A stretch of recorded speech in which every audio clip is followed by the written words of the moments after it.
Dan Nabi kata, fa idza duyyi'atil amanatu fantazir as-sa'ah. Ketika amanat keadilan sudah mulai dihilangkan, ditinggalkan, hilang, maka kata Nabi, fantazir as-sa'ah. Kemudian dikatakan para ulama, hadis tersebut kemudian dilanjutkan, kaifa idha'atuhu, bagaimana hilangnya, bagaimana amanah tadi bisa hilang, bagaimana amanah tadi bisa hilang. Sumpah Al-Quran di atas, kita disumpah, para pemimpin saat ini disumpah pakai Al-Quran di atas kepala, itu antara mulut dengan Al-Quran tak sama itu. Senyumnya beliau menunjukkan penghormatan terhadap tamu. Kemudian beliau mengatakan kepada yang datang tadi, setiap yang datang, siapapun yang datang disambut dengan baik. Kemudian beliau katakan begini, kami umat Islam, ini kata beliau, saya cuma menukil saja, kami umat Islam diperintahkan oleh Tuhan kami, diperintahkan oleh yang memiliki agama kami untuk melakukan keadilan dalam setiap perbuatan. Itu perkataan beliau. Beliau tak mengutip ayat Al-Quran. Satu ketika Ali bin Abi Thalib ditanya tentang keadilan, Ali mengatakan begini, adil itu berat, adil itu berat, tapi setiap muslim wajib mengusahakan peradilan. Setiap muslim wajib melakukan atau berbuat keadilan. Itu perkataan daripada ulama, termasuk Ali bin Abi Thalib mengatakan hal demikian. Bapak Ibu sekalian yang berbahagia, sedikit kita melirik kepada kejadian-kejadian pasca Khulafa'ir Rasyidin. Kita ambil daulah daripada Abbasiyah. Ketika daulah Abbasiyah runtuh, daulah Umayyah atau dinasti Umayyah runtuh. Runtuh dinasti Umayyah itu disebabkan karena ketidakadilan. Kemudian naik dinasti selanjutnya, namanya dinasti Abbasiyah. Dinasti Abbasiyah itu naik populer dengan ketenarannya, karena ulama-ulamanya, karena yang naik ketika itu banyak ahli perang yang memang mengerti agama. Tapi pasca akhir daripada kepemimpinan superpower, jadi kerajaan superpower dalam Islam itu ada dua. Satu diantaranya Umayyah, satu lagi adalah Abbasiyah. Ini harus dipahami Bapak Ibu. Saya ajak Bapak Ibu saya ajak Bapak Ibu melihat atau melirik kepada kasus sejarah dulu. Nanti baru Bapak Ibu melihat pada kasus yang terjadi. Kata seorang peneliti Ibnu Hisham dalam tarikhnya, begitu juga Montgomery Watt dalam sejarah Golden Age of Islam, masa kejayaan Islam, dinasti Abbasiyah. Pada masa dinasti Abbasiyah tidak ada satupun di antara para ilmuwan di muka bumi ini itu yang mengatakan bahwa dinasti Abbasiyah adalah dinasti paling lemah. Tak ada. Semua ilmuwan, baik muslim atau non muslim, baik orientalis atau non orientalis, mengakui kehebatan dinasti Abbasiyah. Tak ada yang tak mengakui. Itu semua mengakui. Ketika pengakuan tersebut menjadi satu hal yang dipegang oleh dinasti Abbasiyah, itu menyebabkan dinasti Abbasiyah agak sedikit naik kesombongan. Mereka menganggap tidak akan susah menghancurkan dinasti Abbasiyah. Betul, kerajaan superpower ketika itu, dinasti adidaya, tidak ada satupun yang mampu menggeser. Ternyata runtuh dinasti Abbasiyah itu mudah sekali.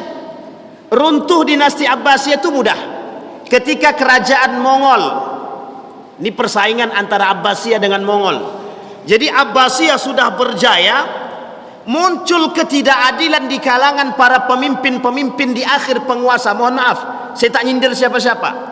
Di akhir kepemimpinan dinasti Abbasiyah, di akhir kepemimpinan kerajaan Abbasiyah, muncul pemimpin-pemimpin yang tak adil, muncul pemimpin-pemimpin yang zalim, muncul pemimpin-pemimpin yang memang melakukan nepotisme. Apa yang dilakukan oleh kerajaan-kerajaan Islam kecil di sekeliling daripada Abbasiyah? Saya ambil Persia. Muncul kerajaan-kerajaan kecil di sekitar kerajaan-kerajaan dinasti Abbasiyah. Itu kerajaan kecil. Apa kata mereka kerajaan kecil ini? Kami sebagai orang pribumi Arab tak pernah merasakan duduk di singgasana. Itu yang pertama. Yang kedua, yang merasa sakit hati dengan kerajaan atau dinasti Abbasiyah bukan orang pinggiran saja, kaum lemah yang tak mampu, kaum-kaum yang tak mampu, kaum-kaum miskin, kaum-kaum miskin yang tak akan pernah bermimpi pun susah untuk bisa memimpin suatu kerajaan. Mereka bangun kerajaan kecil. Mereka bangun kerajaan kecil. Sehingga ketika dinasti Abbasiyah besar di tengah, dikeliling ke dinasti Abbasiyah ada kerajaan-kerajaan kecil Islam. Yang kerajaan-kerajaan kecil Islam ini menyoroti betapa adanya gerakan ketidakadilan yang dilakukan oleh kerajaan Islam ketika itu sebagai negara adikuasa. Saya tidak saya tidak melihat persamaan kepada apapun. Bapak Ibu lihat sendiri saja. Pada masa Soeharto sudah jelas 30 tahun memimpin, akhirnya digulingkan. Sekarang pertanyaannya, ada enggak kerajaan Islam yang tak digulingkan? Tak ada. Kerajaan Islam digulingkan semua. Terutama kerajaan Abbasiyah, dinasti Abbasiyah. Siapa yang menggulingkan kerajaan Mongol? Bayangkan keterlenaan umat muslim ketika masa kerajaan dinasti Abbasiyah, terlena dengan popularitas, terlena dengan kekuasaan, terlena dengan jabatan, terlena dengan ketidakadilan. Apa kata kerajaan Mongol? Ini manfaat kita. Ini posisi terbaik bagi kerajaan Mongol yang waktu itu hanya kecil, Pak. Kecil sekali. Sedikit sekali dibandingkan dengan kekuatan kerajaan Abbasiyah atau dinasti Abbasiyah. Apa kata mereka? Kesempatan kita untuk menghancurkan dinasti Abbasiyah. Saya ceritakan singkat tentang kerajaan Mongol. Bapak Ibu, ada namanya perbatasan India Cina. Nama daerahnya Mongol. Itu manusia paling sadis di muka bumi ini. Jadi ketika runtuh dinasti Abbasiyah, kerajaan Mongol itu, apa kata kerajaan Mongol? Jangan disisakan satu orang pun dari Abbasiyah, jangan sisakan. Bagaimana cara mereka pembunuhannya? Cara pembunuhan kerajaan Mongol terhadap dinasti Abbasiyah, pokoknya pisahkan kepala dengan badan. Kalau ada wanita hamil, bunuh. Kalau ada janinnya, bunuh. Bayangkan, kurang sadis apa? Paling sadis pembunuhan itu kerajaan Mongol. Ketika kerajaan Mongol menyabet kekuasaan itu, bagi mereka mudah ketika itu, karena waktu itu kerajaan Mongol juga kerjasama dengan kerjasama dengan kerajaan-kerajaan Islam yang kecil yang berada di sekeliling dinasti Abbasiyah. Alasannya sederhana. Apa alasannya? Alasannya adalah kerajaan dinasti Abbasiyah ketika itu sudah tidak lagi menjalankan sifat keadilan. Makanya bahasanya dalam fitnah Nabi mengatakan dalam riwayatnya begini. An Abi Hurairah radhiyallahu anhu qala bainama an-nabi sallallahu alaihi wasallam fi majlis yuhadditsul qaumu ja'ahu arabiyyun. Ketika Nabi berbicara kepada kaum muslim yang duduk ketika itu, datang seorang pemuda Arabiyun, orang-orang Arab juga. Faqala, dia bertanya kepada Nabi, mata sa'ah, kapan hari kiamat? Pertanyaannya kepada Nabi adalah kapan hari kiamat. Kemudian famada Rasulullah sallallahu alaihi wasallam, Nabi abaikan. Nabi biarkan orang yang bertanya tadi, Nabi tak lihat. Nabi biarkan, tapi Nabi tetap menyampaikan sesuatu kepada kaum-kaum yang duduk bersama Nabi. Faqala ba'dul qaum sami'a ma qala fakariha. Nabi sebenarnya mendengarkan perkataan anak muda tadi, orang Arabi tadi. Tapi Nabi sengaja pura-pura tak dengar. Nabi benci kalau ada orang yang menyela. Nabi sedang bicara tapi kemudian ada yang nyela. Itu Nabi tak suka. Itu sifat Nabi. Seperti turunnya surat Abasa wa Tawalla. Tapi perbedaannya adalah ketika Abasa wa Tawalla itu yang bertanya orang buta muslimah, bertanya tentang Islam, sementara Nabi bercerita dengan kafir Quraisy pembesarnya. Kata Allah, belum tentu kafir Quraisy itu masuk Islam. Kenapa kau tak perhatikan orang buta tadi? Itu ceritanya. Sehingga turun ke surat Abasa wa Tawalla. Bedanya dengan ini, orang-orang Arab Muslim bertanya tentang mata sa'ah. Nabi sedang bicara. Ketika Nabi sedang bicara, diserobot. Nabi tak suka. Itu sifat. Tak usah Nabi, kita aja begitu. Sedang asyik bicara, tiba-tiba ada anak nyeletuk aja kita marahi.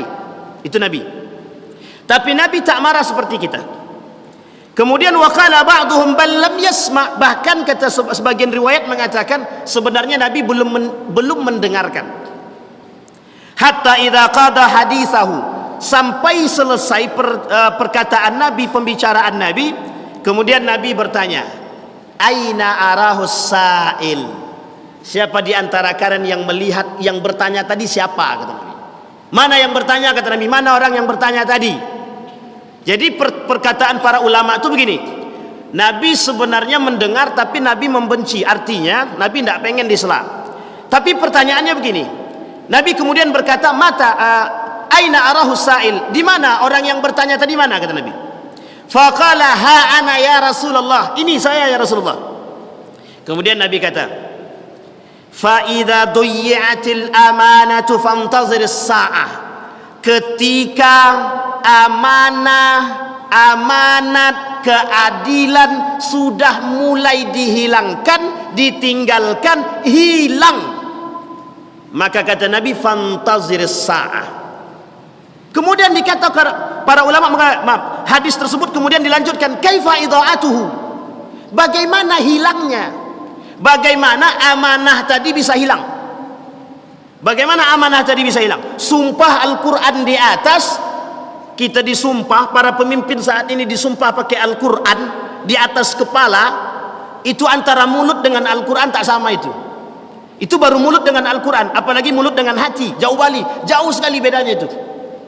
Jangan ada yang tersinggung, tak boleh ada yang tersinggung, karena memang begitulah keadaan. Kemudian kata, kaifa idha'atuha? Bagaimana hilangnya?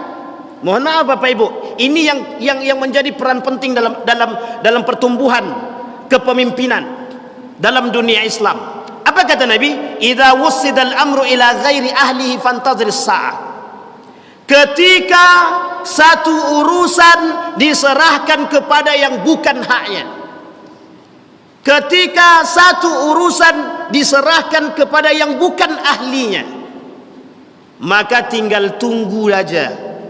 Kata Nabi, tunggu aja kehancurannya. Kita petik. Kata Nabi, kalaulah diserahkan amanah itu kepada orang yang tak tepat, maka tinggal tunggulah kapan kehancurannya. Kita ambil contoh, Menteri Keuangan diserahkan kepada Menteri Perteknikan, itu lain tuh Pak. Tapi karena ada kepentingan, mau teknik ke, mau apa ke, tetap yang penting lu bayar. Kenapa saya berani katakan demikian? Itu kenyataan. Dinas Pertanian bisa dikelola, bisa dijabat oleh seorang bukan ahli ekonomi, bukan ahli, tapi ahli dari bidang kesehatan. Nyambung tak tuh? Dia ahli kesehatan tapi duduk di pertanian. Dia ahli perbankan tapi dia bicara agama. Dia ustadz tapi dia tak ngerti politik, tapi dia bicara politik suka-suka hati. Kalau dia tak belajar, tapi kalau dia belajar tak ada salah. Yang terjadi kata Nabi di akhir zaman, yatakhalaf, berbalik, berputar kata Nabi. Kenapa? Banyak orang yang suka mengerjakan bukan urusannya. Kata Nabi di akhir zaman akan muncul kelompok di akhir zaman manusia yang suka ikut campur urusan orang lain. Hadisnya dari Abu Hurairah. Apa kata Nabi? Muncul manusia-manusia yang suka mengerjakan yang bukan urusannya. Urusan dia lain.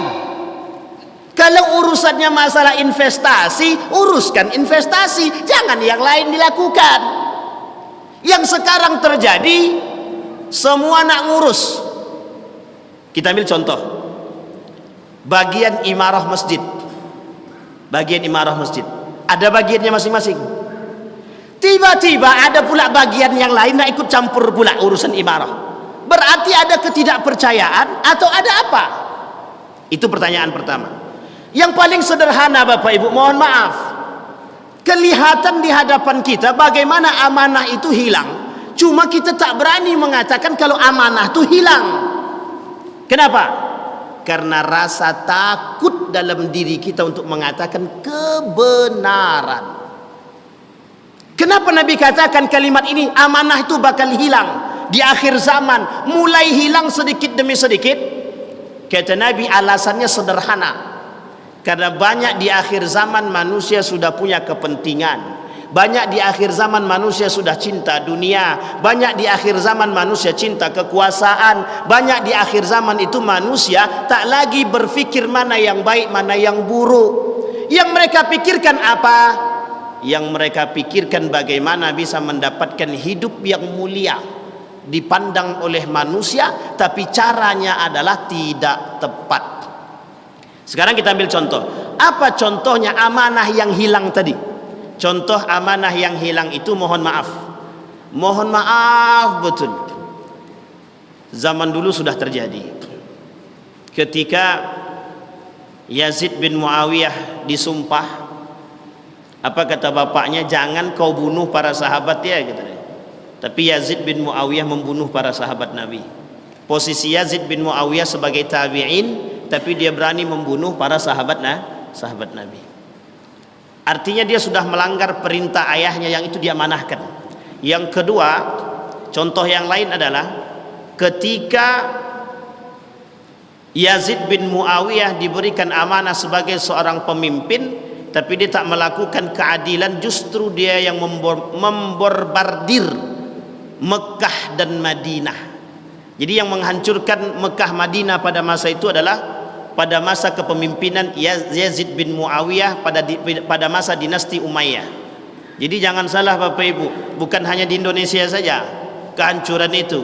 Di Mekah, di Madinah itu yang menghancurkan juga umat muslim juga. Yang menghancurkan juga umat muslim. Bayangkan dinasti Abbasiyah segitu berkuasanya bisa hancur hanya karena pada masa kepemimpinan di akhir khalifah itu mereka sungguh sangat mencari dunia. Jadi satu orang di antara pemimpin itu wajib punya rumah itu banyak dan besar. Makanya orang gila pernah mengatakan kepada Marwan, kau bangun rumah yang tinggi, kau bangun tempat yang megah, istana yang bagus. Dalam kitab Al-Uqala Al-Majanin, apa kata orang gila tadi kepada Marwan? Kau bangun rumah megah, istana megah, kau berikan fasilitas yang baik kepada para punggawamu. Tapi ketika aku bertanya kepada kuburan, tak satu pun yang menjawab. Ketawa Marwan. Mana mungkin orang kuburan itu menjawab? Apa kata orang gila tadi?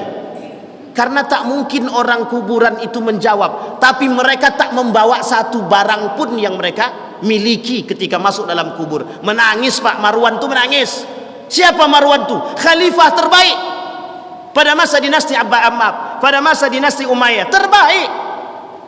Marwan terbaik. Tapi apa? Disindir sama orang gila. Bukan orang sehat yang ngomong, orang gila. Menangis Marwan. Apa kata Marwan? Mulai hari ini engkau akan kuangkat jadi penasehat kerajaan. Apa jawaban orang gila? Apakah engkau pengen aku menjadi gila seperti dirimu? Kata dia. Bapak bayangkan begini, mohon maaf, ini kita bayangkan. Tapi tak usahlah. Tak jadi saya bayangkan Pak. Bayangkan ketika seorang bupati berbicara begitu. Kemudian apa kata orang gila? Apa pengen aku engkau jadikan gila seperti dirimu? Kata dia. Mau diapain tuh? Saya yakin bupati itu langsung ditangkapnya orang gila, masuk ke penjara kali. Kau tak sehat kau tidak? Begini keadaan kita Bapak Ibu. Itu yang tersirat, belum lagi yang tersurat. Jadi Bapak Ibu udah lihat sendiri. Banyak hal yang kemudian tidak pada posisinya. Saya sudah sampaikan jauh-jauh hari di tempat-tempat yang lain, kita sudah ceritakan. Betapa banyak, mohon maaf, betapa banyak hal-hal yang tidak sepadan, yang tidak seharusnya terjadi. Mengapa harus terjadi? Karena satu Bapak Ibu, kata Nabi di akhir zaman itu akan muncul satu kelompok yang urat malunya sudah tak ada. Ada alasannya, ada kata Nabi. Memang orang yang melakukan itu tidak punya urat malu. Kenapa? Mereka tak pernah malu pada Allah. Mereka malu pada manusia kalau mereka nggak punya jabatan. Tapi mereka tak pernah malu kepada Allah ketika mereka mengambil jabatan dengan cara pengkhianatan. Karena lawan daripada raf'ul amanah, hilangnya amanah, yang muncul apa? Pengkhianat. Yang muncul apa Pak? Pengkhianat. Pada masa ini berita, tapi ya Pak, berita pada masa Soeharto, tapi ini kan sudah berlalu, semoga tidak terjadi apa-apa. Dalam satu berita namanya eramuslim.com itu, mohon maaf Bapak Ibu, sampai seorang pengamat politik internasional itu mengatakan begini, saking pengkhianatnya Pak Soeharto waktu itu, kata beliau rela menjual, beliau rela kumpul di Swiss. Jadi ketika kumpul di Swiss itu, tahu Bapak Ibu dia kumpul di Swiss ngapain? Kumpul dengan para saudagar kaya, tempat kita menyimpan duit di bank Swiss. Tapi justru di sana dia dihinakan, dipanggil sebagai seorang pecundang. Tapi dalam tulisan itu eramuslim.com, kebenarannya wallahu alam. Tapi Bapak Ibu, munculnya pernyataan terorisme yang menganggap para kiai pengkhianat itu pada masa itu, pada masa Pak Soeharto. Jangan salah Pak, boleh buka sejarah. Saya punya buku, judul bukunya adalah Masalah PKI. Saya punya buku itu saya kira tidak banyak yang punya, dan itu resmi dari pemerintah, Menteri Pertahanan Negara Republik Indonesia. Dan saya kira tak banyak yang punya buku itu. Kenapa? Karena tidak boleh dikopi dan tidak boleh diperjualbelikan. Artinya dalam buku itu bercerita bagaimana, mohon maaf, bagaimana banyaknya pengkhianat negara ketika itu. Tapi mereka punya alasan. Apa alasan mereka berkhianat? Alasannya adalah mereka menganggap ada kepemimpinan yang tidak adil. Itu satu. Tapi ada alasan lain? Ada. Alasan lain itu bagian kesekian. Kenapa? Karena mereka kerjasama dengan yang lain. Kerjasama dengan negara-negara yang ingin menghancurkan negara Republik Indonesia ketika itu. Tapi itu bahasan lain daripada PKI. Artinya Bapak Ibu, memang kita disorotkan, memang kita ditampakkan dengan keadaan-keadaan pengkhianatan.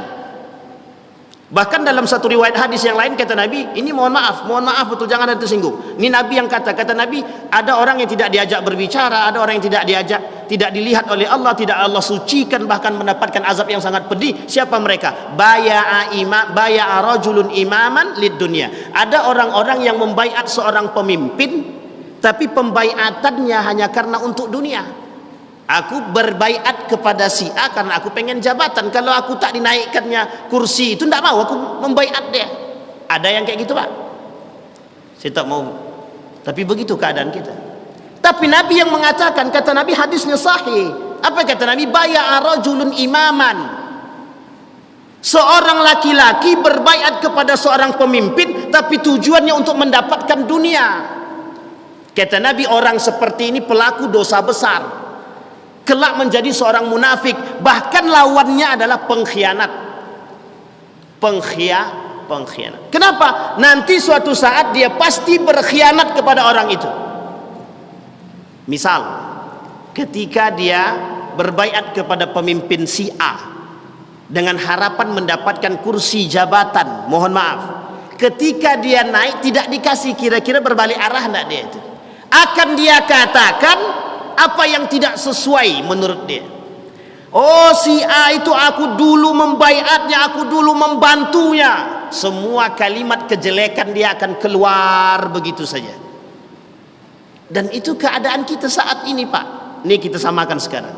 Keadaan kita saat ini begitu. Kita terlalu pede ketika kita datang kepada seseorang, berbaiat kepada orang lain untuk menjadi pemimpin. Tapi dengan catatan kita mengharapkan sesuatu, dosa besar. Dosa besar. Apa kata Syekh Yusuf Al-Qardawi? Kata Syekh Yusuf Al-Qardawi, kalau ada seseorang yang yang memilih pemimpin, tapi dia memilih pemimpin karena sesuatu, maka hukumnya dosa. Dosanya dosa besar. Itu kata Syekh Yusuf Al-Qardawi. Jadi mohon maaf Bapak Ibu, sebentar lagi kita mau pemilihan. Kalau kita tak cerdas dalam memilih, tak selesai Pak. Kaitan pemilihan itu bukan kaitannya antara kita dengan manusia, tapi antara kita dengan Allah, Pak. Itu ikrar. Begitu sakralnya. Kata Imam Al-Ghazali dalam kitab Ihya Ulumuddin itu, tentang permasalahan ulama, apa kata Imam Al-Ghazali? Yang harus dipilih itu ulama yang harus dilihat itu ulama yang dekat dengan akhirat. Bagaimana mencari ulama yang dekat dengan akhirat? Bisa Bapak lihat ulama yang dekat dengan akhirat sekarang? Sekarang, kalau dulu mungkin bisa, kalau sekarang 1-2 mungkin bisa. Tapi lebih banyak ke akhirat atau ke mana? Itu tak tahu saya. Paham Bapak Ibu ya? Baik. Begitu Pak, kita dilihatkan oleh Allah. Sederhana kata Allah. Itu yang pertama. Yang kedua Bapak Ibu, bagaimana amanah itu diangkat atau dihilangkan oleh Allah Subhanahu wa taala? Kata Allah, amanah diangkat karena nanti di akhir zaman itu isinya manusia-manusia munafik. Manusia-manusia munafik. Munafik mereka tak sama dengan munafik seperti apa yang disampaikan oleh Nabi dalam hadisnya. Tapi salah satu sifatnya sama. Kata Nabi, idza tumina khana. Ketika mereka diberikan amanah, mereka berkhianat. Apa kata Allah dalam Al-Qur'an? La takhunullah war rasul. Jangan kalian berkhianat kepada Allah dan Rasul. Seorang suami tidak mau memberikan nafkah kepada anak istrinya, itu pengkhianat. Seorang istri tidak mau melayani suaminya, pengkhianat. Itu Allah yang kata. Makanya kata Syekh Wahab Az-Zuhaili, khianat itu dalam Al-Quran itu paling tidak ada 5 macam, 5 bentuk. Khianat kepada agama, khianat kepada harta, khianat kepada Allah dan Rasulnya, dan khianat kepada mujtama' masyarakat.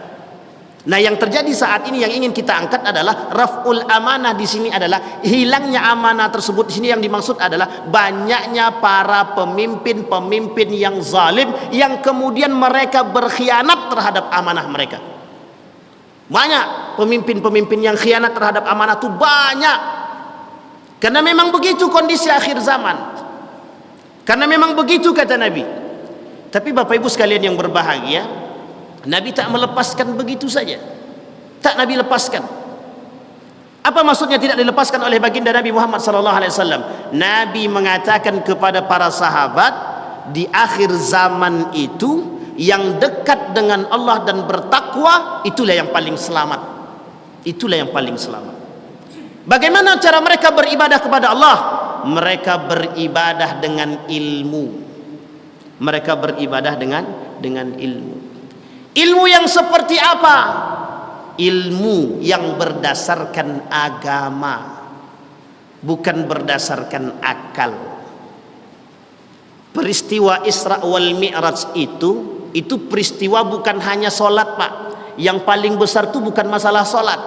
Yang paling besar peristiwa Isra wal Mi'raj itu munculnya manusia munafik yang bisa menggeser sekian banyak manusia untuk tidak beriman kepada baginda Nabi Muhammad SAW. Bayangkan turun Nabi dari Mi'rajnya, selesai Nabi melaksanakan Mi'rajnya, hampir semua kaum Quraisy tak mau beriman kepada Nabi. Yang tersisa siapa? Abu Bakar. Yang mendengarkan cerita Nabi, hampir semua rata-rata itu tak beriman kepada Nabi. Sebagian kecil ragu-ragu yang tetap beriman, kata Abu Bakar, sekalipun Muhammad berbohong, aku iman. Itu cuma Abu Bakar, Pak. Yang lain tidak. Itu masa Nabi yang berbicara. Sekarang Nabi tak ada, disumpah pakai Al-Quran di atas kepala. 100 janji, 1 yang terlewatkan. Bayangkan, Pak. Jadi jangan berharap kepada manusia, berharap kepada Allah. Kalau kita berharap kepada manusia, hancur, habis kita. Sekarang kita punya pemimpin, calon pemimpin 3. Jangan ada yang mengeluh-elukan ketiga-tiganya. Jangan ada. Karena mereka manusia tidak sama seperti Nabi. Karena mereka manusia tak sama seperti para sahabat. Karena mereka bertiga tak sama dengan tabi'in. Yang keterlaluan lagi adalah ketika kita mengeluh-elukan mereka layaknya seorang Tuhan, seakan-akan Tuhan menjawab semuanya. Pak, hati-hati, ini kaitannya akidah, rusak akidah kita Pak. Saya tak mau, jangan sampai kita mengeluh-elukan berlebihan Pak, bahaya itu Pak. Yang satu begitu dia, yang satu kuat juga, sampai ada yang pingsan, mati dan lain sebagainya. Ya Allah ya Rabbi ya Rahman, cuma 5 tahun, habis itu awak masuk niako lagi. Paham Bapak Ibu ya? Jangan gara-gara manusia rusak akidah kita. Kita berharap kepada Allah bukan kepada manusia. Kaitan keimanan kita kepada Allah bukan keimanan kepada manusia. Maka wajar kata Nabi, mohon maaf, wajar ketika pembaiatan Ali bin Abi Thalib. Apa kata Ali bin Abi Thalib ketika dibaiat oleh Talhah, Zubair bin Awam, kemudian dibaiat oleh Sa'ad bin Abi Waqqas? Apa kata Ali? Aku tak pengen jadi pemimpin. Ketika aku naik jadi pemimpin, bebanku tu bertambah, bukan semakin berkurang, kata. Semakin berat, tak bisa tersenyum. Cari para sahabat Nabi, Khulafaur Rasyidin yang 4 orang. Siapa yang dibaiat kemudian tersenyum? Tak ada, satu pun tak ada. Termasuk Al-Hasan, termasuk Muawiyah. Tidak ada satu pun di antara mereka yang tersenyum. Baca sejarah Pak, tak ada Pak. Mereka dibaiat menangis. Sultan Abdul Hamid ketika diminta menjadi sultan, menangis. 1 hari saja lidahnya tidak berselawat, datang Nabi dalam mimpinya. Tapi bukan dalam mimpi dia, dalam mimpi orang lain, hanya untuk mengingatkan berselawat kepada Nabi. Bayangkan Pak. Jadi harus kita perhatikan. Nah, sekarang Bapak Ibu, ketika Nabi berkata, berarti sudah jelas dong Ustaz, akhir zaman itu isinya manusia-manusia pengkhianat saja. Sudah jelas dong Nabi yang berkata. Kalau Nabi berkata kan gak mungkin bohong. Betul. Makanya di akhir zaman kata Nabi yang dibutuhkan adalah manusia cerdas. Manusia cerdas. Apa maksudnya manusia cerdas? Yang dibutuhkan manusia cerdas itu cerdas beragama, bukan cerdas dengan akal. Kenapa? Karena ketika manusia cerdas dengan akal mudah dikelabui, tapi ketika mereka cerdas dengan hati, dengan iman dan agama, selamat dunia akhirat. Apa contohnya? Mohon maaf, apa contohnya? Contohnya kata Nabi, dalam kitab Ihya Ulumuddin juga disebutkan, dalam fikih siasah juga disebutkan. Kemudian Fiqhud Daulah Syekh Yusuf Al-Qardawi juga mengatakan, Al-Ahkam As-Sultaniyah Al-Mawardi juga mengatakan demikian. Carilah pemimpin yang betul-betul memegang amanah. Mohon maaf, memegang amanah di sini itu bukan janji. Memegang amanah di sini bukan janji. Tapi kan kita tak bisa membuktikan dia bagaimana. Kita tak bisa membuktikan apakah amanah itu terjalankan atau tidak. Setidaknya tolak ukurnya satu saja. Bagaimana posisi dia dengan masjid. Posisi dia dengan masjid. Tidak ada satupun di antara para sahabat Nabi dan tabi'in yang mereka ketika dibaiat meninggalkan masjid. Tak ada. Saya tak pernah dapatkan. Mohon maaf Pak ya, mohon maaf. Seburuk-buruknya pemimpin pada masa dahulu itu tidak ada yang meninggalkan masjid. Tak ada. Yazid bin Muawiyah yang terkenal sebagai pemberontak itu, salatnya di masjid. Salatnya di masjid. Tapi sebagian ulama mengatakan di akhir hidupnya dia sempat, di akhir hayatnya dia sempat bertobat. Lain riwayat yang lain. Jadi Bapak Ibu sekalian yang berbahagia, ketika Nabi berani mengatakan permasalahan fantazir sa'ah, ketika hilangnya amanah, keadilan, itu kaitannya akan muncul manusia-manusia pengkhianat.